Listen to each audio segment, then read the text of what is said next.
Hello and welcome to the Paper Prototypes podcast. I'm your host Rex, and I'm here with my guest Ricky.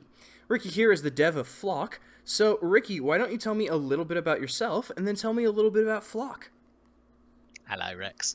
I'm Ricky Haggart. I am the creative director of a little indie studio based in the UK called Hollow Ponds. Um, there are quite a lot of us on the team of Flock. I think it was about 16 people worked on that game, of which I was just one. Hollow Ponds has made a bunch of sort of smallish indie games. I suppose we're most well known for maybe Ho Hokum, or in recent years perhaps Wilmot's Warehouse. We made a game called I Am Dead with Annapurna, and then Flock was our second game with Annapurna. Flock is it's a game where you fly around this big wild landscape on the back of a giant bird, and you are exploring. You're a kind of naturalist. You're exploring this place, and you're looking for creatures. And when you find creatures, you have a way of your bird can kind of sing to them and charm these creatures into a flock.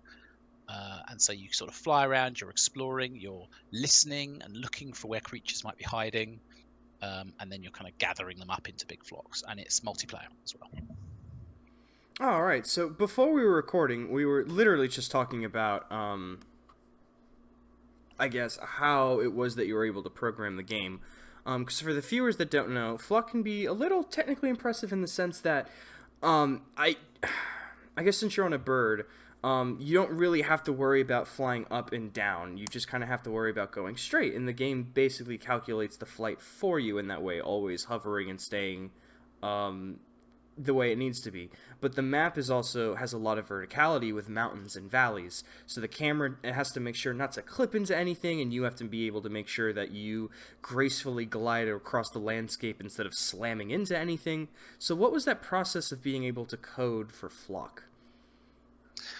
Well, it's probably worth just talking a little bit about like where the underlying ideas came from before I get into the sort of technical stuff. But so when we started making this game, one of the sort of key inspirations was that I was on holiday in Croatia, in a place called Zadar, which is on the sort of on the coast of Croatia, and it's a place where at the certain time of year where we were, there were lots of swallows flying around. I think they're basically migrating.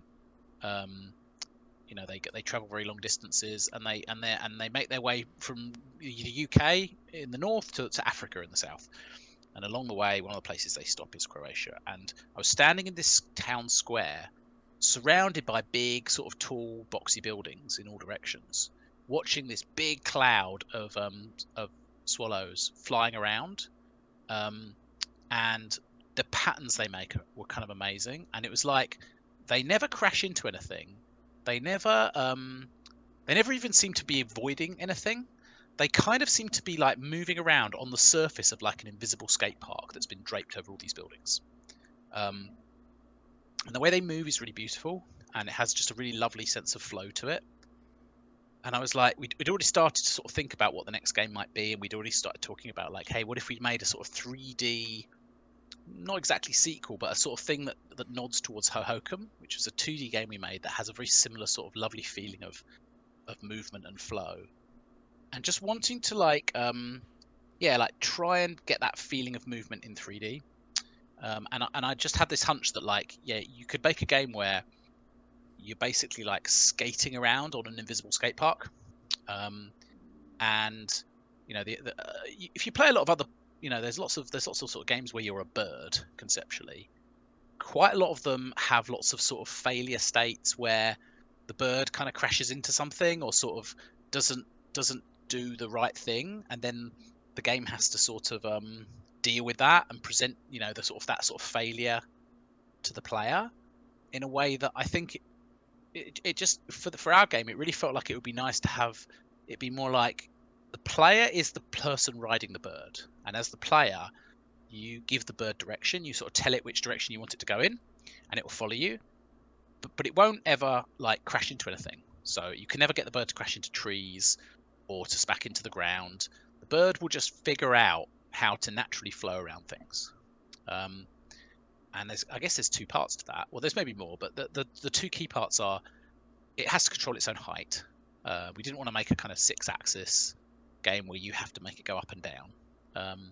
For one thing, you know, there wasn't going to be anything interesting in the sky. Like, this is a game about the place, and the place is like, you know, a big landscape of trees and rocks and concrete structures, and there's a kind of natural distance you want to be from the ground at all times. So having the player like be able to go up into the air didn't seem very interesting. But also, we just didn't want the player to have to worry about that stuff. And we really liked that feeling of weight, of like you can almost ramp up off things and the bird will get higher, and then as you circle, the bird will get lower. There are certain places where you can fly into thermals and get loads of height to get a really, you know, big distance and like, look out over the big landscape if you want to, and then dive off the top of the thermal. It's like a big sort of column of air. But for the most part, yeah, you just push and the bird moves in that direction. The other part of it that's really important is like getting it to steer around things like trees and pillars. And there's a whole other system by which the bird sort of flows around those things. I think the sort of speeder bike sequence of Return of the Jedi is a bit of my like what should that feel like? You know, those speeder bikes whizzing through these big. Oh, hello? Hello, can you hear me? Yeah, sorry, you just broke up for a brief moment about the speeder bikes. Sorry. The speeder bike sequence in Return of the Jedi, I think, is my like main reference point for that feeling of like moving really quickly through a sort of pine forest, and you don't ever want to crash into any of the things, but you want it to have a really nice feeling of flow and movement. And for that, it was like a big part. Programmer that worked on all of this stuff called Jonathan Whiting, who we worked with on I Am Dead as well, and he was broadly in charge of the movement of the bird and the movement of the cameras. Okay, so that explains all the movement, but what was your inspiration for, I guess, some of the other parts of the gameplay, such as building a flock or being a naturalist? So the building a flock came from our very, very early discussions about the game. The art director Richard Hogg and I sort of collaborated a lot right at the start just to like figure out what we even wanted to make. A thing about Hohokam, you know, Hohokam's this game where you're this sort of snake-like creature with an eye, a single eye, and characters can ride on your back. And we really like the idea that, like, you know, partly the game is like you're just a whole bunch of characters going somewhere. You're not just one little guy; you're a bunch of little guys. And some of Dick's early drawings were literally just a load of creatures all heading in one direction. And he was like, what if the thing you are is not just like one thing, but lots of things? You're like essentially a flock of things. So that was very, very early on. As time went on, we sort of decided that we wanted to have the player be one of those characters specifically. You know, we liked the idea that you were perhaps a human character in this world, and perhaps you were riding one of the creatures. And so that sort of gently moved towards the idea of, hey, maybe you're riding literally a giant bird. And you've got this cast of other creatures that are following behind you. And then we started to think more about the world. And I think we took inspiration there from like real wild places, especially in the UK. And, you know, Dick and I are both really into nature reserves and places where you can go bird watching. We have a lot of like National Trust places in the UK where like, you know, protected land where nature is allowed to sort of you know, live in a kind of quite a natural sort of way. Quite a lot of those places have, you know, infrastructure which is left over. So for example, on the coast near where Dick lives in Hastings, there's an old abandoned nuclear power station on the coast, and it's the whole area is like a nature reserve with lots of like birds and strange plants that don't really grow anywhere else. And you can, you know, walk around there and see, you know, a really good mixture of like some cool looking birds that you might not see normally, and some really weird concrete structures that you wouldn't see normally. And I think that, yeah, like casting the player as somebody who's like interested in what they can find in that place in a sort of natural way, sort of led us gradually towards the idea of you being a naturalist. I think that we knew we didn't want to make a game about creatures fighting. It's like you're flying around this landscape and you're looking for creatures, and I think in a lot of other games the answer would be, oh well, you're finding them so that you can battle with them, or you can like use them to like do some kind of action adventure-y, fight the bad creatures type situation. And we just knew that was never going to be the kind of game we want to make. And so I think drawing inspiration just from the real world felt quite natural. There was a period, in the first year of making this game where a lot of that sort of a lot of the stuff that happens in Flock. So in Flock, when you find a creature, there's a kind of a process by which you have to figure out what it is and identify it. And like there's a character who sort of knows more than you do. There's a sort of naturalist who you meet at the start, and she almost like gives you a blank guidebook and helps you to fill it in. And there's almost like a little quiz where where you have to kind of look at the creature and look at how it's behaving or what it looks like visually, or maybe what its habitat is, and then you have to like pick from a big list like which of the things most closely matches the thing that you're looking at in order to help identify it. That came relatively late. Like we had a pretty solid working prototype of the game that didn't have that system at all, and in fact just had a system where like when you found a creature, it would just add that entry into your guidebook for you.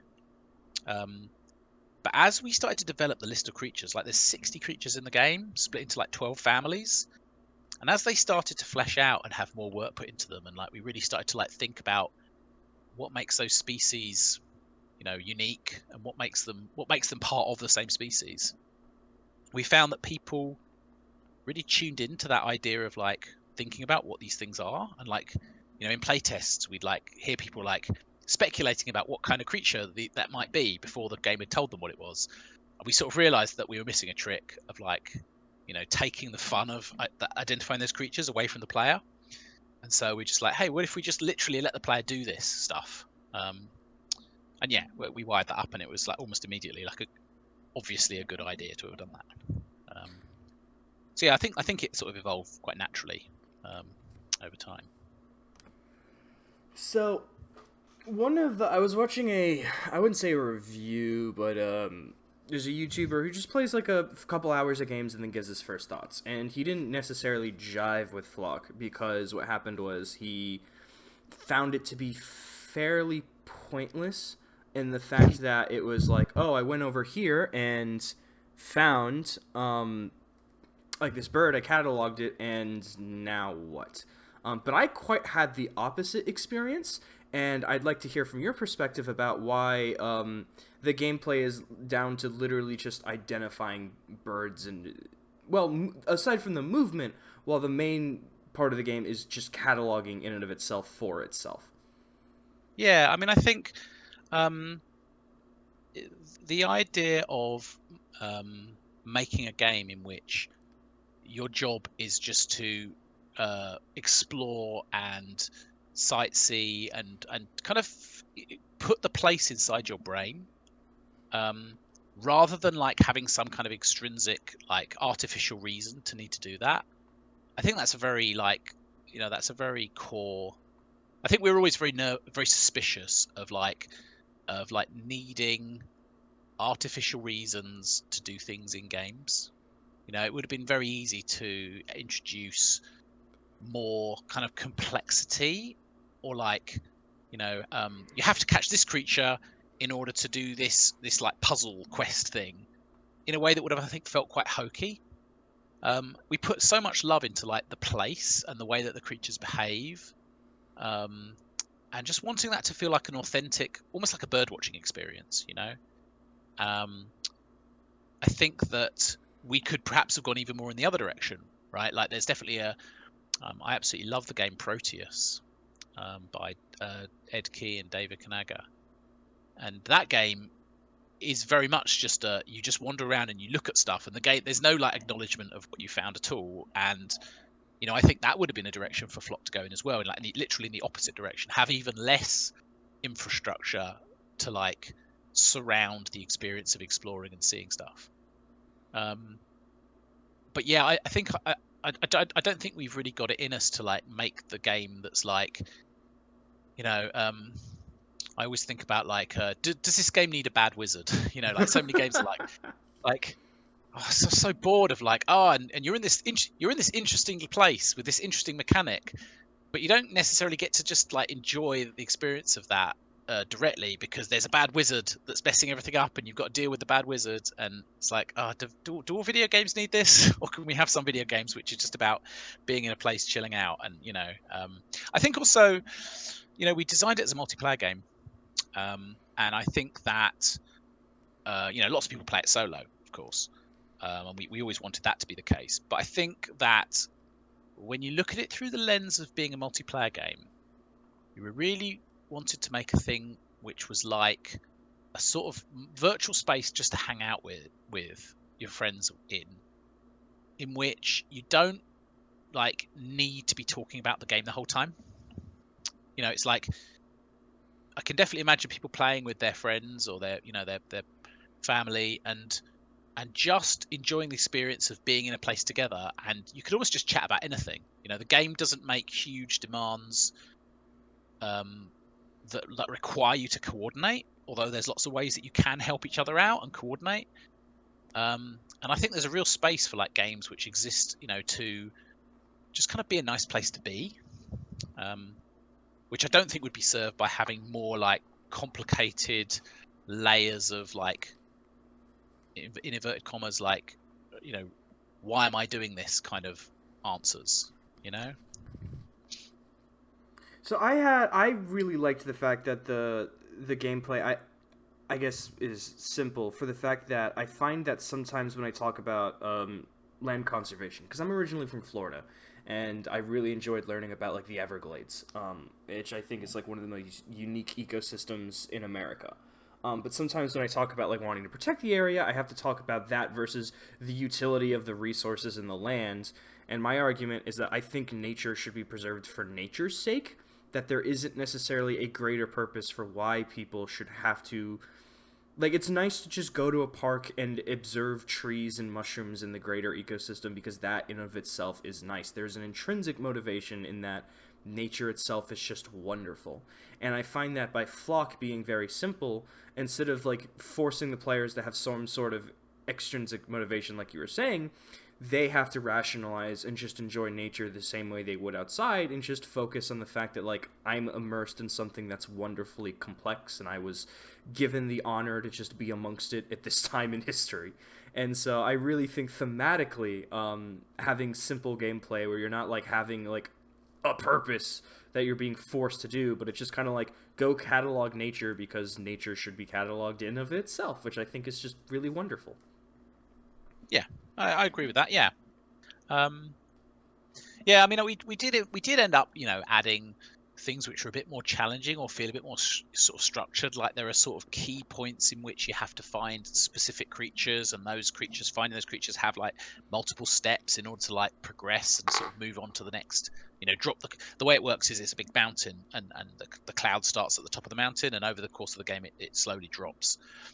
And a thing we introduced, which we had spent so much time going back and forth on, is like when you find these sort of key creatures that end each chapter, I suppose, that creature then sort of is responsible for dropping the cloud to like reveal more of the land.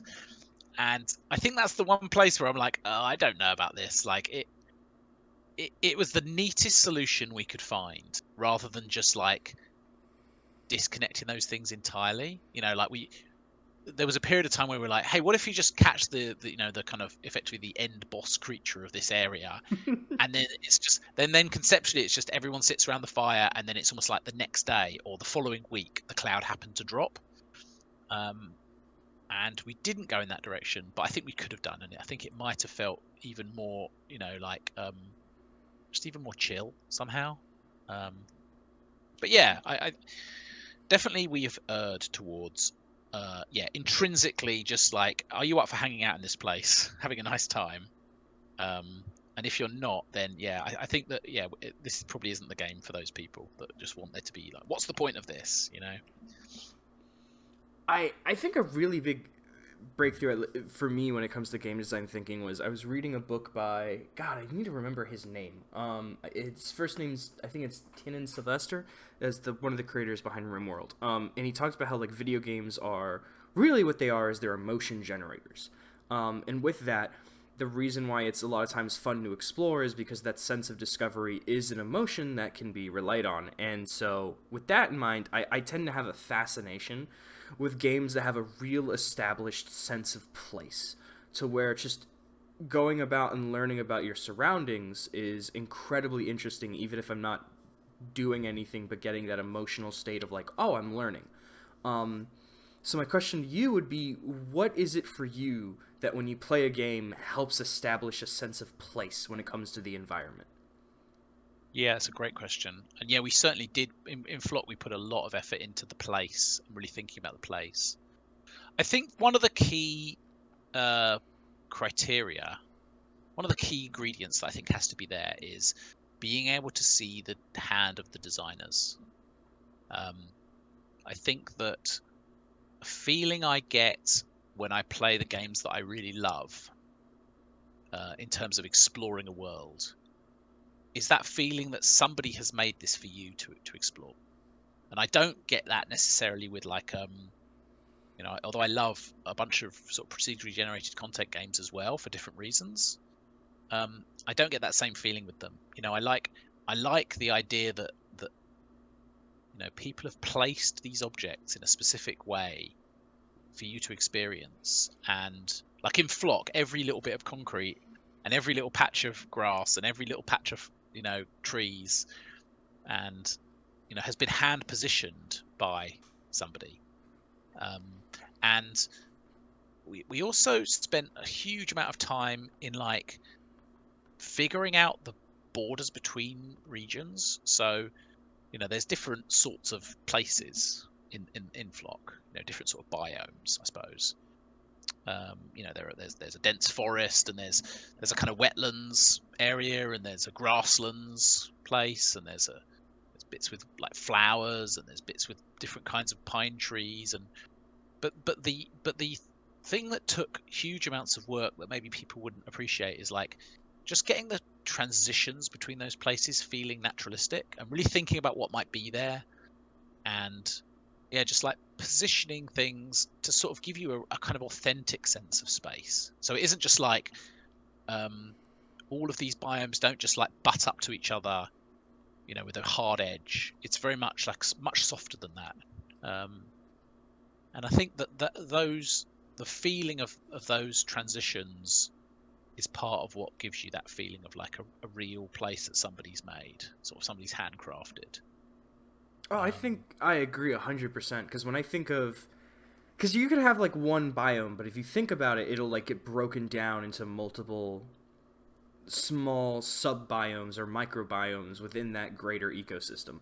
And there's not really a hard delineation between like, all right, you've officially crossed between desert into this new biome. Like it's just kind of a slow transition. But even that transitionary state can have its own unique set of I guess traits. Like for Flock, you have the peak of the mountain, and then you transition to this wide rim which overlooked basically like a bowl. And every single layer that you went down had its own, based on like the color of the trees and the spaces of where you place the grass, you could feel that, oh, this area is more arid and this area clearly gets more rain. And you could feel like different species that came about through that. And then as you got deeper, those layers just built up to create this like greater subset of like, this is the overall area of the mountains, despite how incredibly varied this one ecosystem actually is. Yeah, absolutely. And actually, a thing you touched on there was there are different species of creatures that live in these different places. And as we were making the game, as we kind of got into the kind of the final third of making the game, where we're like finessing all this stuff a whole bunch, there was a lot of back and forth between like figuring out what creatures lived in certain places and then figuring out what those places had to be like. We wanted a nice spread of creatures across the whole game. We wanted a nice spread of different species, but we also wanted it to sort of make sense for each species. Some of the creatures have very specific requirements in terms of like, well, they camouflage themselves in certain ways, or maybe they like they run away from you, they fly away from you, and you have to chase them. So they need like a good area to sort of let you do that. And there was a lot of kind of horse trading of like deciding where a creature would have to go and what that place would be like. And sometimes the creature would be in charge of like determining the requirements, and sometimes the place would determine the requirements. So it was a very sort of integrated process. Another thing that I loved and came to really like, I had basically 100%ed Flock. I had unlocked, I think, every animal. I think I had at that point found all the little shrubs with the little, I forget what they're called. What are the long tubes? The bules, the robber bules. Yeah. I had Birding basically, mules. yeah, I had basically found every single one of them. I think I had completed the game 100% at this point, and yet I still found myself sailing around, like traversing the biomes, because one thing I liked was that the soundscape.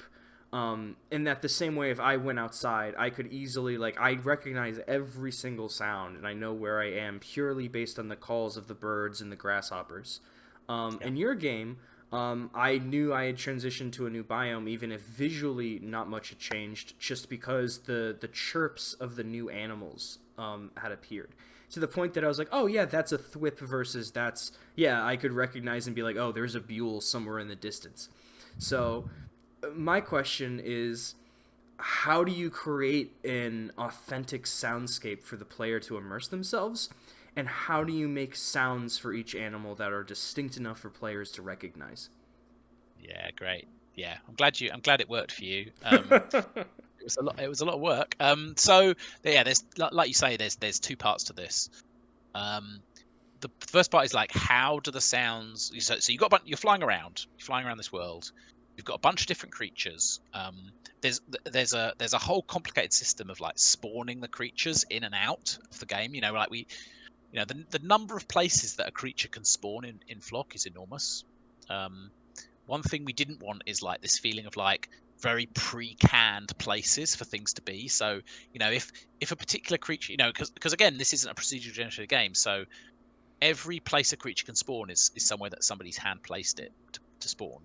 But there's a whole load of like dice rolling that happens to decide whether that creature will actually spawn there, which means that you never get a kind of reliable sense of like, well, if I go here at this time of day, there'll always be this creature here. It's way more complicated than that. And creatures have lots of different places that they can spawn in and out all the time. And that means that there's a system spawning them in and out all of the time that has to like make sure that you don't see them appearing and disappearing, or that they don't feel too like chaotic, but they just give you that nice feeling of believably, yeah, there are a bunch of these creatures around, but they're moving around, so you won't necessarily see the same ones at the same place. So that's the first part of it. And then they have to make sounds, and some creatures are very common, and some creatures are very rare.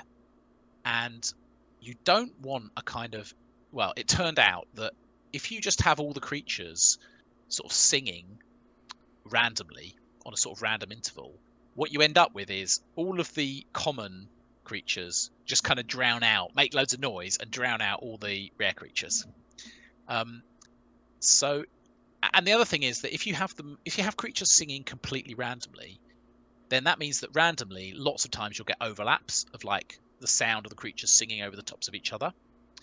Um, when you listen to real bird song, if you get up at dawn or in the evenings, when the birds are like their most vocal, and you really listen to what's happening, they definitely are not just singing completely at random in isolation. They are singing and they are listening, and different species have different sort of intervals. But broadly speaking, the thing that's happening is that all the birds are getting information from all the other birds about territories and where potential mates might be, and that kind of means that they are effectively organizing themselves into a bunch of time slices. They're basically like they're ideally trying not to sing at the same time as any other bird, so they can listen to where the other birds are. So they sing and then they listen. And effectively, we had to build that system of like all the creatures who around a player who are being sung to will kind of assign themselves a little time slice. in a kind of little music tracker basically, and creatures will sort of enter the music tracker and have a little time slot that they're allowed to sing in. Um, and yeah, and there's enough randomness to it that it sort of feels very organic and random, but actually it's like very regimented in such a way that, like, if you're listening out for a particular kind of creature that you haven't heard before, there's a good chance that you'll hear it fairly reliably. And it won't be like randomly have a load of other creatures singing over it. The other thing that we do is rarer creatures get to sing at a greater distance from the player in a completely separate track. So there's almost like two music tracks playing. If in a way, there's like the creatures around you, immediately around you, like within the sort of 5 to 10 meter radius, you hear on one music track, and then there's another music track that like goes up to maybe 30 meters away from you. That's only rare creatures, which means that like you're very often in a place where you hear a far off creature making a noise, and you're like, oh, that's a rare one. I've not heard that before. I'm going to try and head towards that, and it sort of helps the player sort of home into that stuff. So yeah, there's just a bunch of like overlaying music trackery systems that figure out the timings and like what creatures are allowed to sing when. And then the other part of your question was, yeah, like how do we figure out what creatures should sound like? And that was, so the audio designer Dan Pugsley that worked on Flock, he also worked on a game called Alba, which is a lovely game about kind of bird watching game. And in that game, he made all the audio for a whole bunch of real birds, and quite a lot of them there are not good recordings for. So he had to like figure out how to like fake the sounds, to make like video game quality sounds of birds that just aren't good recordings for on the internet. And then going from that to Flock was like kind of throwing the net even wider, because obviously our creatures are not real creatures, right? We can use anything we want, but we wanted them to feel like we didn't want anything too silly. We didn't want anything that sounded too alien or weird. But we didn't also want anything that was like too on the nose, like obviously another creature. And that sort of meant like a real mix of things, but broadly it was like, go and find recordings of lots of weird creatures. Like there's lots of like frogs, or certain types of insect, or certain types of monkey, or certain types of mammals, like lots of like aquatic mammals, maybe dolphins, whales, seals, walruses, which all kind of sometimes make quite strange, surprising sounds. And we, at the start, threw the net very wide, and we just came up with loads and loads and loads and loads of different sounds. And then we started to like decide what some were just too silly, some were just too obviously a specific creature. Like if everyone just went, well, that's just a seal, then that meant that sound was too obvious, too on the nose. But if people weren't sure what the creature was, then it was a possible candidate. And then there was just a long period of like putting them into families and figuring out what the family rules would be. But yeah, it was like, again, quite a long process of like figuring all that stuff out and finding hopefully a place where it's like everything feels believably like a real creature could sound, but nothing is like definitely a specific thing. So that was definitely a very complex answer, which I was not expecting. That was a lot. I have to ask, when you were making the game, when you finally heard the soundscape back to you, did you realize, ooh, this is kind of unintelligible, we really need to go into deeper with this? Or did one of you guys already have a knowledge on birds to know that there are natural pauses between each of their chirps? Or did you guys have someone that's like, all right, on my team, he's the bird guy, he's going to go research birds and bring us fun facts to put in the game? It was, so I did the programming on the audio system, and I just kind of, I just had a good sense of like what I thought would work. Like, I'd done enough thinking and listening to birds to kind of have a sense of the rhythm of it. And I was just like, I think I know how I think this needs to work. I didn't even ever try a kind of, oh, let's just make them just randomly sing all the time system. Like I just built the system. And then the system involved lots of tuning the numbers. but yeah, like I think the biggest realization was like, oh yeah, it isn't enough just to have one radius of creatures singing. You kind of want a two-tier system of like rarer creatures have their own separate tracker that gets to operate at a greater distance. That was the only thing I really like wasn't expecting from the start. Yeah, but yeah, Dick and I are both like into, like Dick especially is very into bird watching, and yeah, like he's very knowledgeable about real birds. And I think there's some of that in the game. Like I think there's definitely creatures which feel analogous to very specific species of bird. But for the most part, it's like it's sort of inspired by rather than beholden to, I suppose. So, something that I found fascinating when I watched an interview with the Dwarf Fortress creators was they were saying that they'll never get bored because whatever they learn, anything can be anything. And they'll be like, oh, I think that's interesting. I'm going to put it in the game now. That it doesn't matter what they read about it, there's always a way to transition it into their project, and the way they built it was very modular, so they can keep working on it for the next 30 years, even though they've already been working on it for like 20. And I always just think it's really fascinating when I talk to devs, or even like just something you can see, where you can see like their special interest very easily bleed into the game, and it's like that mechanic or idea would probably not have existed unless that person already had an interest of real life to flow into that state. Um, so yeah, do you think it's important for a game dev to just kind of be aware of, I guess, just their general surroundings, or I guess be aware of why they're interested in the things they are, because they hope that they could then put those into the things they make. I mean, it's certainly a big part of our process is thinking about, yeah, just like I think Dick and I are always naturally just chatting to each other about the stuff we're interested in, and you know, in the process of making a 3.5 year game, I think that it would feel weird to not put a whole bunch of stuff that we're enthusiastic about or like interested in into that work. You know, I think that a lot of the things that I like, a lot of the games that I like, you like. I think, like, kind of like I was saying earlier, you get a real sense of the people who made the thing from playing the game, and those are the games that I generally like the most. I think that yeah, being able to see a game through the lens of like getting to know somebody or like getting to know some people and like what they might be like, um, it feels like a yeah, like that. You know, that's what I like in film and television and in other sort of creative mediums as well. And I think that while I sort of do love game design as a sort of abstract discipline, you know, I do also like, you know, I like abstract board games and card games and some abstract video games.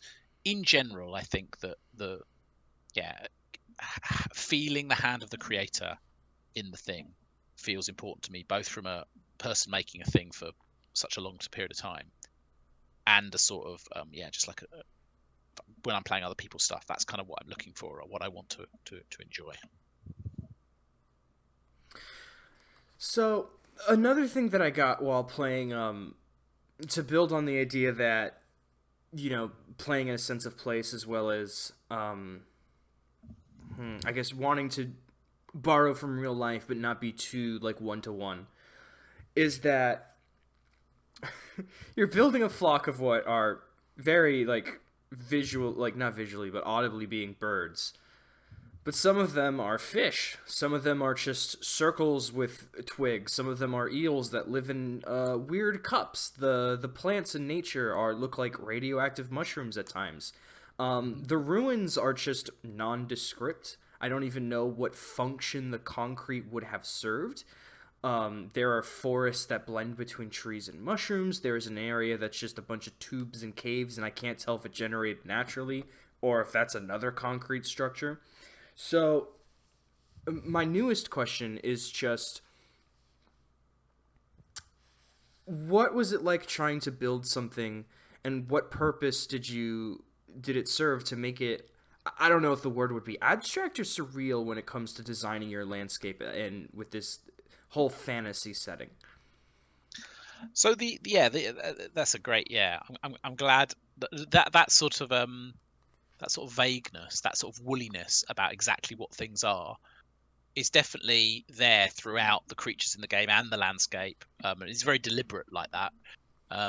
Yeah, Richard Hogg, Dick's generally his art has that quality of like, especially if you look at some of the creatures, it's like, yeah, these butterflies or they like fish. There's lots of things which are like neither exactly one thing nor another in a way that I think is there's just something very fun and playful about that. When it comes to the creatures, when it comes to the landscape, yeah, like the what these concrete forms are is a thing that we talked about a lot, and there were definitely periods where we leaned more in the direction of being more explicit about exactly what this place was. Um, and there were people on the team who really wanted to know for sure what this stuff was. Um, and we were always like kind of pretty suspicious, I think, of like leaning too hard into like making it specifically one thing. Like I think it would have we were sort of worried that it would like take over a bit too much. Like the idea that these forms of concrete are kind of like, yeah, they're almost abstract, or like you can't really tell exactly what they were for, feels really nice. Like that feeling of like having the player wonder about that is so much nicer, I think, than having it be really obvious what they are.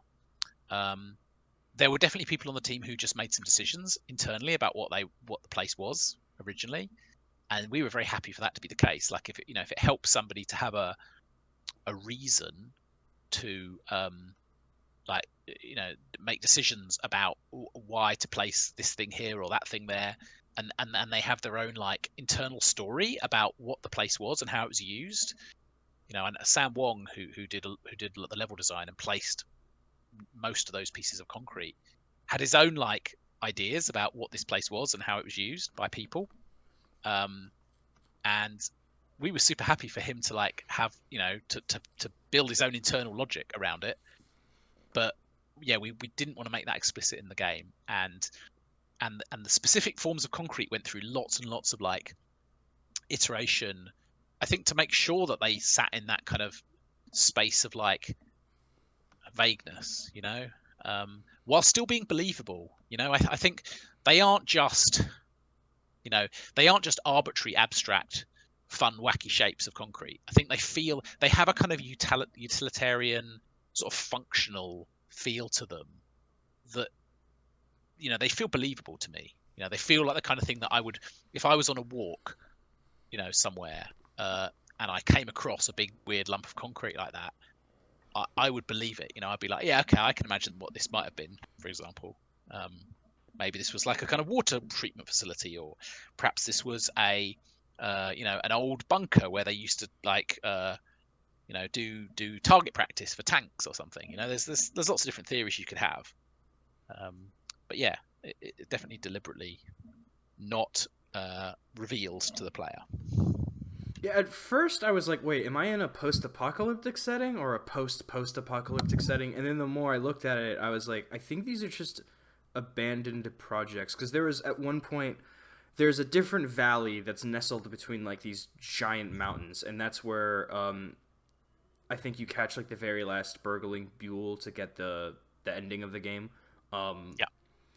and so I was in that general area, and a lot of it I was like, okay, so I think this used to be a dam and this used to be water, but then it was just abandoned like literally decades ago, and now nature reclaimed this old civic project. And then sometimes I was thinking, is this just a road that was abandoned? Like, I never like thought there was like a deeper meaning, I guess, but I never fully understood what it was. But I think that just kind of was fine because it added to the wackiness of what is the general setting, with everyone being having uh blue skin and just Yeah. I guess just part of the charm and the wonder of the world. Yeah, I think it's nice. I think it's nice to have that have the players just sort of musing upon that without ever really finding out. Um Did you or the team ever? Well, I guess you did this through playtesters. But did you ever have a chuckle at just watching the players like have like their aha moments when it comes to like that sense of discovery as they like went around the greater world, or just like listened in on them having their really weird, silly theories? Yeah, like we do a whole bunch of play tests. Can't remember how many, but I'm gonna say like between maybe about 40 play tests where Jesus. like friends of ours, peers, usually people who work in video games, or sometimes like I've got two kids, so sometimes like friends, kids, or parents, coming around, and just like the format is generally like you kind of set them up and you get them playing, and you just let them play the game and you sit there behind them so they're not really directly conscious of you, and just let them play the game, and if anything's broken, or if anything requires you to sort of say something like, oh sorry, that's a bug or whatever, you do that. But for the most part it's like just keeping your mouth shut and listening, whilst at the same time making it clear to people that they are very welcome to chat about stuff if they want to. And some people will give you a constant running monologue of like what they're thinking, what they're doing, what they're confused about. They'll be asking you questions. They'll be sort of chatting and like asking, how, what your thoughts were, and like, trying to understand like what they're playing from a sort of in a sort of game design analysis sort of way. Other people say nothing at all and then give you thoughts at the end. Um, and generally, I think all of those things are just different useful lenses to have while you're making a game. But yeah, I think that our process very much is like you kind of get a range of different people in and to play the game, and some people will really tune into one aspect, and almost be an ambassador. Some of the features that we decided we really wanted to keep. Um, a big part of like the reason that we fought to keep them was that there was somebody who'd done a playtest who just absolutely loved that aspect of the game and almost like represented a you know a a potential facet in people's who might play the game's personality, that they would just tune into that one thing. um, One example there is like the sheep. So in flock, you're looking for wild creatures, but you also have this little flock of sheep, and your little flock of sheep is like you move them around between these little meadows where the burgling mules have been hiding, and then you can once the sheep have eaten all the grass in that meadow, you can hoik out the burglar and retrieve what it stole. That's a sort of progression mechanic that kind of helps to center the player on a specific place. So rather than the player just roaming around everywhere, they almost have like a kind of for multiple minutes at a time, they almost have a sort of base of operations. There were a few times throughout development where we strongly considered just cutting the sheep completely. Um, Oh wow. and yeah, and they weren't the first thing we introduced. We introduced them like when we first started making the game, we didn't have the idea of sheep, and then they sort of gradually evolved into the mechanic that we have now. And there were some big changes along the way to how they worked and like what the point of them was. I kind of love that because in the game, the sheep are. I don't want to say they're foisted on you, but it's kind of like an unexpected, like, oh, by the way, your. I think it was like your uncle or something. He's really Yeah, big into sheep. That's all he won't shut up about. And he's like yeah, pushing you on, like, by the way, they can be useful. And so the naturalist has to concede and be like, all right, fine, the sheep can be useful. Let's go find some sheep. yeah, exactly. And yeah, and there's that whole theme of like what your aunt, the naturalist, she sort of represents science and like research, and whereas Reg, who's the sort of the shepherd guy, her brother, um, he represents kind of traditional way of living. I almost imagine that the people that on this in this place have been there for a long, long time. But I think the conceptually, it's like when they were kids, they were both sort of interested in the landscape and the wildlife that was there. But Jane went away to university and learnt about being a zoologist and learnt about science and stuff. And whereas Reg stayed there in the place, and like his life is centered on sort of like what the life of these people will be like before there was like scientific researchers coming to the coming to the mountain. And it's sort of that fun back and forth between those two, sort of representing those two sides of yeah. But yeah, no, we almost cut the sheep at some points. We were just like, we could make this game design work without them. But there were a couple of people who did playtests who really loved the sheep and like really tuned into it. And like we watched playtests where people really only cared about the sheep and just like they were just trying to be really good shepherds and like do a really good job of it. And that sort of was enough to persuade us that like, yeah, no, it feels nice to keep them in. Because there will be people who'll be super super into this stuff, and I think it was mostly about like the people who are less into like really caring for their sheep and like moving them efficiently between places, just making sure that they have the tools they need to not have to worry about it too much. I think never make it be too much of a chore. There was a period early on when if you lost your sheep, you just lost your sheep. There was no way of finding them. You had to Oh just go around no. and look for them, which I thought was very funny. But I think it probably would have been a mistake to ship the game like that because I think it would have annoyed people too much. That's fair. I remember the first time I like fed the sheep, and I like left a little bit, and I was like, hang on, I need to only find birds around this area, because what if I lose the sheep? Until I realized the game wouldn't let me do that, and it's like, oh, okay, we're golden. I have the tools to not lose this sheep. Yeah. What what was it like designing and writing for the NPCs? Because I particularly enjoyed like every time I found a new sheep, I got to name them, which was also really cute because all the sheep I felt like had different personalities purely on the horns alone, which I thought was like a really cute visual design. But you'll discover like a new animal and everyone like chimes in on the radio, which kind of like bewilders the main naturalist. And I almost get a sense that there's like a sense of community where it's like, hey, we're all naturalists and we're all here with the singular goal of like both to do science, but also I just really fucking love birds. Um, and even like one of the little missions to get cloth is the guy's like, listen, man, I just really like those bules over there. Just bring one over here, and I'll set you up because I think they're really fucking neat. Yeah, absolutely. Yeah, so um, yeah, this is all comes from Philippa War, who's the narrative designer and writer on this game.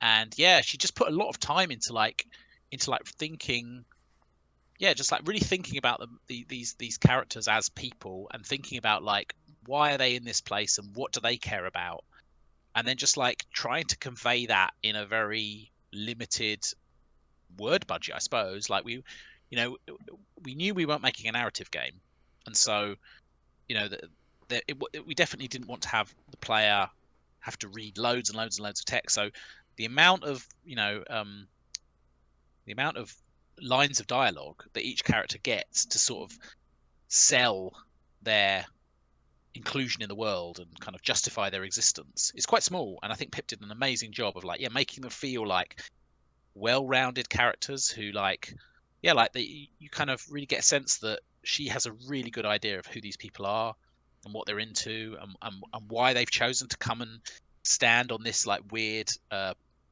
a lot of a lot of them are up high on these emergency pylon things like perches that they've had to climb up because the cloud has rolled in and they have to keep safe, keep off the ground. So they're all up on these like especially these sort of research students are all up on these like emergency plinths that they've climbed up onto. And yeah, like why are they there? Why what are they into? What are their what's their motivation? Um, yeah, it was definitely a thing where we had to figure out how many characters to even have as well. I think at the start of when we started making the game, there were more NPCs, there were more different kinds of characters, and over time we just figured out what the minimum set was that we actually needed to like do the thing that we wanted to do. Um, yeah. Out of curiosity, if you guys are ever working on a project that doesn't have a lot of narrative, does the narrative designer just kind of sit on his team, like twiddling his thumbs, like on his phone, like, well, I had nothing to do today? Well, so the way that Hollow Ponds works is that we do not have a full-time team. We work pretty much exclusively with freelancers. Like the company doesn't have has only one full-time member of staff beyond the directors, which is our producer Pat. Everyone else is we just work with people on a freelance basis on the project as we need them, really.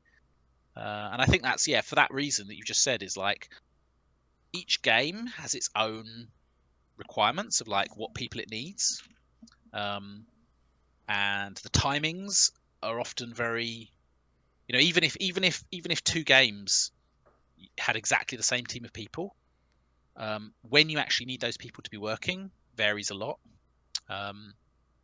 Generally when we start a new game, there's just me and Dick, or a couple of people working on a game right at the start, and then over the course of 6 months we'll slowly ramp up and get more people involved, and then we'll be in full production, and then we'll, on the other end of the project, for the last year or so, people are like slowly disappearing from the project when their work's done, and at the end there's not very many people left.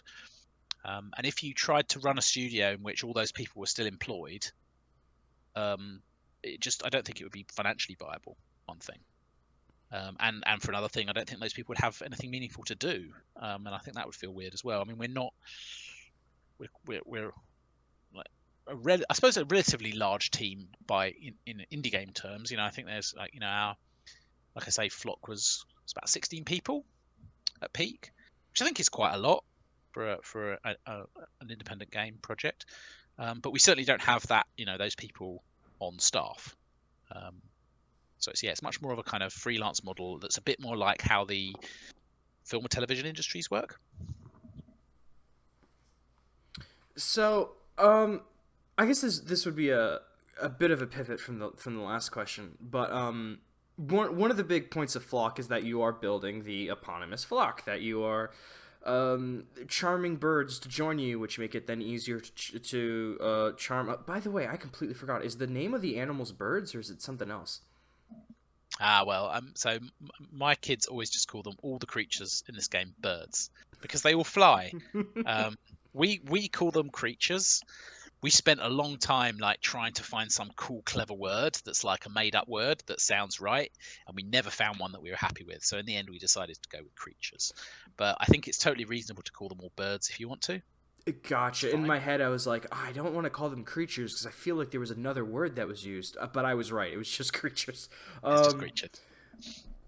Something else I'm really fascinated by in game design really is the idea of friction. The idea that sometimes having moments that aren't smoothed out that can create frustration can create unique moments of emotion and therefore need to stay. And then sometimes it's things where, it's just kind of like there's a lot of friction being generated by a really poor UI, so you should smooth that out. What was the balance in terms of, friction, which is like frustration for the player, when it comes to if you wait around to find this really unique bird and then you fuck up the call and it leaves and now you gotta go find it again? What was the balance in that? Well, so I think that one thing. I think that's definitely. I think that it's definitely a thing that we knew would be annoying to people. And the question is like, do you accept that it's a bit annoying, or do you just give the player an easy out? And yeah, like if you smooth off all the edges, if you make it so like effectively you could remove failure, right? You could just be like, well, okay, you found this completely rare creature, and but now you failed to. We should explain actually that when you find a creature, if you want to charm it into your flock, there's a kind of almost like a mini game, I suppose, but like you sort of tether to the creature with a line, and then there's like a ideal distance you want to be from the creature, and the creatures all move around in different ways. They all have different movement patterns, and as you move around with them, you're trying to be a perfect distance, which is visualized by these two kind of brackets either side of the creature that line up. And when the brackets line up, you press the button and the bird sings, and if you got it right enough, then you succeed and you charm the creature, and if you get it too wrong, then the creature might escape. So you have a number of multiple tries, but if you really whiff it, the creature's gonna escape. And when the creature escapes, it's just gone. There's no like, oh, and then it respawns a meter away from you and you get to try again. And I think that I was very against just like removing all the teeth from that experience, because if we were to like completely just like have it just respawn the creature right there and you just get to try again and again, then I think you're sort of undermining the system completely. Like, why even have a mini game then? Why even have the ability? Why have any tension? I think the tension of failure is what makes it feel nice when you succeed. I guess one big caveat to all of this is that we did, we wanted to make sure that the game's accessible, so we put in an accessibility setting that's like, hey, make the charming game really easy. And if you go into the settings and you turn that on, it's significantly harder to fail. Like, you can still fail, but it's it's a lot harder to fail. It makes it very, very easy. But yeah, I think that we definitely didn't want to make it respawn, partly because it would have sort of undermined the game, but also I think it would have felt fake. Like, I think we put so much effort into like making these creatures appear and appear in the world in sort of believable ways, that by just letting you fail and then just try again, I think it would have felt too sort of hokey, too much like a video game, I suppose. And I guess the other thing is, we also try to make sure that it's never that hard. Like, I don't really know what to compare it to, because there's not really many comparisons for this sort of thing. But when I was programming the movement patterns of the creatures, it was definitely possible to make it significantly harder than it is, and I definitely erred on the side of like keeping it fairly manageable, so that it was never like too crazily difficult. But you kind of, that feeling of like tension of like having to kind of concentrate, I think felt good to me, at least. So, a lot of creatures have the unique way of charming, but they're unique in so many other ways, from where they find them to where there are some creatures that, like, one of my favorite was just the little blue eel that hides in the cup, because it was just kind of like, oh, there's these weird cups. I wonder what those functions serve. And then I'll hear chirping, and I'll have to go by and really investigate based on that soundscape to be like, oh, so these things roll up in the cup, and that's how they sleep and hide. Or the ones where they look like onions, and I have to go and look at the unique tails as they vibrate, as they make their charms. Or there was one where I had to follow the male back to the female, and that let me know that, oh, so these weird caves actually hide the female. And now I've learned both the behavioral pattern of this species, realized that this species has strong sexual dimorphism, and it is a very unique creature compared to the others. Or there's one that just, you had it shit rainbows, I guess. Yeah, pretty much. Which I was like, okay, this forest just has weird rainbow things. I don't know what's going on here.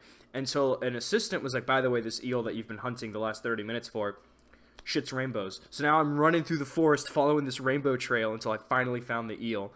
What was it like creating the unique needs and, I guess, what was it like just creating unique animals and their roles in this ecosystem? Yeah, so like I was saying earlier, it was a long process of iterating between the places and the creatures that were there. For a long period of time, every week we did a creature call with Sam, who was doing level design, and Dan, who was working on 3D modeling, making foliage and rocks and stuff, and Dick, who was the art director and modeling the creatures in 3D, and Mike Robinson, who's one of the programmers working on animation and behavior systems for the creatures, and then me, and then the producer Pat. And it would basically be going through a huge spreadsheet with one row for every creature and talking about that creature in terms of like its behaviors and where it might exist in the game and what color it might be and how big it might be. and just trying to like make sure that we, across all of the creatures in the game, we represented all the different behaviors that we felt would be viable. So that some creatures are just right there for the finding when you go to the right place, and some will flee from you and you have to chase them, and some will be camouflaged, and some might move around in more interesting ways on a path. There's lots of these different behaviors that we had, and we wanted to spread those out across the world, and we wanted to make sure that they all kind of felt like unique in some way. And there's 60 of them, so it's quite hard to like. There's a lot of like horse trading, basically, of like figuring out, well, okay, maybe this creature doesn't do that, but could this creature do that? Yeah, it was quite tricky. There's so many that, like, I have so many stories about, like, finding them. Like, there was one where I couldn't find, it's like a flounder that blends into the mud. Couldn't find it for the life of me. Because it looks like a fucking rock. Yep. And so I go to talk to the naturalist, and they're like, oh, by the way, you can tell because it sounds like this really long tuba. I was like, oh, okay. Immediately when I close the dialogue tree, I hear a tuba. I'm like, where is it? Where is it? And I'm searching all for this tuba and finally got it. Or my favorite is, they look like beluga whales. And immediately just dumps the kid on me, and I read the description. They're like, terrible parents. They will hide themselves by dumping their kids onto anyone else. Just thought that was such a funny creature, because there are some animals in real life, I think like gerbils and rats, their defense mechanism to like, look how dangerous I am, is they'll eat their children. Oh my god. Yeah, they'll be like, fuck you, guy. They'll just like, I don't know, animals do psycho things. And so the idea of someone that was like, have my kid, it's cool. I think wombats will do that too. Their defense mechanism is they throw their kid at whoever's chasing them. Wow. So I did not know that. Yeah, or like, okay, completely off topic. Bears are interesting in that they'll kill like children because they're like, hey, I noticed you don't have any kids. Would you like to make one now? Oh wow. And dolphins, they'll do the same thing, but how the mom gets around it is they'll just sleep with every male dolphin. Because what happens is by doing that, all the male dolphins are like, that's my kid. And they'll all follow the female as one pod, thinking that the one kid is all theirs. Yeah. There's no DNA testing yet in the dolphin world. For now. Yeah. But yeah, I mean, I have so many just moments of like, aha, when it comes to like learning about your creatures and like this really bizarre ecosystem. Or just finding like the big fish that growls. And like, why are all these crystals attracted to this cave? Oh, because there's, they're gonna, I forget if they were trying to eat or blend in, which then brought out the big fish that then growls and scares everything away, which made me feel bad because it scared my flock, and I was like, oh, my poor bules. My flock was mostly bules because I thought they were cute. But yeah, that's I think the Oh, I'm glad. It's lovely to hear it, that all that stuff, like all that work that we put into like figuring this stuff out, like really resonating. It's so nice to hear that. Because it definitely took a lot. It was a significant part of our development time, was just like seeing how successfully we could like spread those behaviors out across all those creatures and across all the places to make it feel like believable, I suppose. Not too video gamey. I think that's the thing I keep coming back to about this game, is like not wanting it to feel too like mechanically tidy.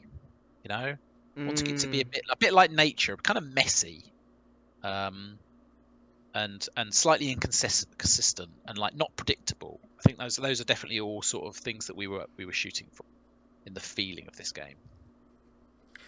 So I guess for my final question, I could talk about what I felt for the ending of the game, which is where you unlock the bird feeder and you get that cutscene. So my question to you is, what does the ending mean to you? Well, the ending took a long time to figure out what we were going to do, and we wanted there to be something I think we definitely wanted a feeling of like closure, of like, you've done it, you've completed the game, and we wanted that sort of ending to come, not to, like, we didn't want people to have to find and catch every single creature to get that ending. So the way the ending works is that when you find the sort of when you get to the final area, there's a thing you can do in the final area, and you can find an object which then triggers a kind of happy celebration ending, which involves lots of creatures coming up to the top of the mountain and flying around. And we wanted that feeling of like, it's like a party. It's like a kind of final, end of season party. And I think conceptually we had this idea of like, it's almost like you're on holiday for like, you visit this place and maybe you're there for 6 weeks, and then this is like the kind of party at the end before you go home again. So we wanted that feeling. We experimented with there being some kind of like light situation that you're dealing with. Like there was an idea of like, maybe there are some creatures which have been lost or trapped, or and at the end of the game you kind of do something which kind of brings them all back. But I think ultimately we just didn't want to have anything quite so adversarial. We didn't want there to be too much skin in the game, or too much like too much like like a bad wizard scenario again, like like that, too much of like you're saving the world. We wanted it to feel a bit more believably like your time here is kind of done. At the same time, we didn't want it to feel like you do get to carry on if you want to. Like if you're just enjoying being in the place and you want to go and find all the other creatures and you want to like catch enough of them to become an expert in them, all of them, then you can carry on doing that. So it's not like literally that you're leaving, but just getting a nice feeling of like a party at the end, where if you feel like you're done with the game, that's a nice time to stop playing the game. I think it definitely conscious of like wanting to put off ramps into the game so that like people don't feel like they have to just keep playing for ages, but then at the same time wanting, because this is a game about potentially hanging out with your friends in a place, like wanting to give people enough to do. If they want to carry on playing, there's stuff to do. It's not completely pointless. Yeah. What did you think about the ending? I guess I thought it was subdued is not the correct word, but the ending is like you find a basket and then you feed the birds, basically, which is like conceptually simple. But when I think of nature, occasionally when you like see something or learn something about an animal, you're like, that's why I love that. Like for me, I'm really into alligators, and like the one time I got to go to like the zoo, the entire room, because it's this underground chamber where the alligators are, like everyone turned to look where the gator was because the rumbling of their growls like echoed across the entire chamber. Like they are immensely powerful and dangerous creatures, and you're like, that's one of the reasons I love that. And for me, when you get to feed the animals, it was almost like this is why we do it, which is just I just get to enjoy the beauty of nature, which is like, I don't know if you noticed, but I learned about like what boids were, which is like how the birds like fly and navigate without colliding into each other. Like there's almost like something like when when we first opened with the podcast, you talked about like the majesty of like just watching these flocks just like migrate and move around, and like it's almost like so that's like why we do this, like why would you risk getting lost in a mountain and you're sitting in a tree? It's because at the end of the day you get to sit there and watch flocks of these wonderful animals that you study come there, and it's just like a big reward, going back to what we talked about at first with the intrinsic motivation. It's just that nature's beautiful, and it's just like a final reminder of like this is like one big send off magical moment about like why nature is amazing. Yeah. I mean, I think that definitely felt more honest to us than any other ending we could have had, I think it was the best route you guys could have taken, like other than like what else was supposed to happen? Someone shoots confetti and be like, you completed the book, hooray. yeah, like totally. We did. There was a kind of we talked about there being an ending that was to do with Jane, where you're like helping her finish her PhD, and then she gets to go off to university, and like she gets like a research grant, and then like go all the way down that route. But I don't think that would have been necessary, really. I think it sort of it's sort of implied a little bit in the ending dialogue. There's some chatter that Reg and Jane have that give you a sense of what might happen afterwards. But yeah, I think focusing on the creatures definitely felt like the right way to go at the end. So I think that's the perfect question for me to end the podcast on. So Ricky, it has been amazing to talk to you about Flock. But now is the time that if you want to shout out anything at the podcast, whether it be your game, your other projects. I had one gentleman use this as an opportunity to shout out a local pizza place, just whatever your heart wants to shout out. All right, I'm going to shout out that we are releasing another video game this year called Wilmot Works It Out, which is not really a sequel, but it's like another game in the Wilmot's Warehouse universe. So I don't know, check that out. It comes out on October the 23rd on Steam. That's my shout out. All right. Oh, sorry, I didn't want to cut you off there. Oh, I was going to also say, and you can play Flock on Steam and on PlayStation and on Xbox and on Microsoft Games for Windows as well, on Game Pass.